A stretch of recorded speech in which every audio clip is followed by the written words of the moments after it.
ચલો હૃદય છે એની આપણે થોડી ચર્ચા કરી લઈએ કારણ કે આમાંથી પ્રશ્નો આવતા હોય છે. તો આ હૃદય છે એની માંથી એક આટલો કટ છે એ તરબૂચ હોય છે, તરબૂચનો કેમ કટ પાડીએ છીએ એવી રીતે એક કટ છે, એક ડગલી છે એ પાડીને અહીંયા રાખી છે. ચલો એને શું કહેવાય છે તો કે જો આની અંદર અલગ અલગ કલર આપેલા છે. હવે ઈ આપણે હૃદયની ઉપર એક પરતો હોય છે, સ્તર હોય છે, એ સ્તરને શું કહેવાય છે એના નામ છે એ લાઈનમાં યાદ રાખવાના હોય છે.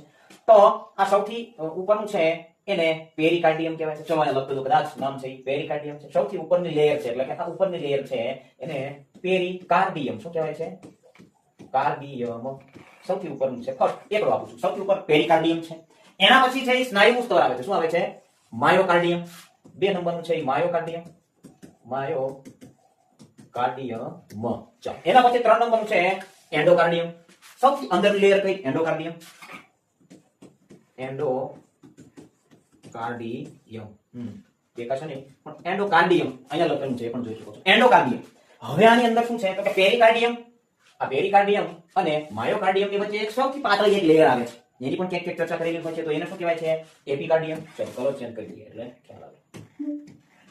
એપિકાર્ડિયમ.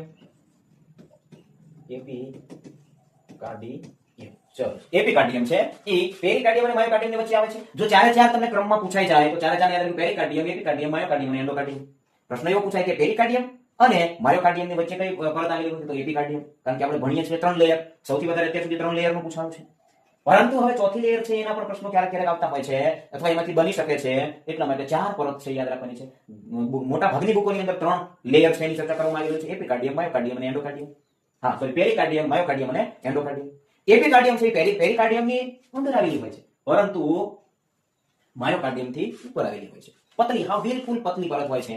એટલા માટે એને વધારે બુકોની અંદર ગણના કરવામાં આવેલી નથી. આ જે છે એપિકાર્ડિયમ. આ પરત છે એને યાદ રાખવાની છે. શું છે તો કે હૃદય છે એની લેયર છે. હૃદય સતત 24 કલાક ધબકતું રહે છે.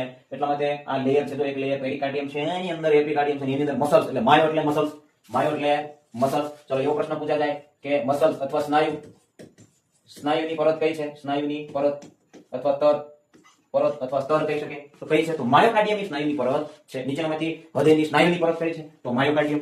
સૌથી અંદરની લેયર કઈ છે? એન્ડોકાર્ડિયમ. સૌથી ઉપરની લેયર કઈ છે? પેરીકાર્ડિયમ. પેરીકાર્ડિયમ અને માયોકાર્ડિયમની વચ્ચે કઈ લેયર છે? તો એપિકાર્ડિયમ. ખૂબ જ અગત્યના. આમાંથી ઘણા બધા પ્રશ્નો બની શકે છે યાદ રાખવાના.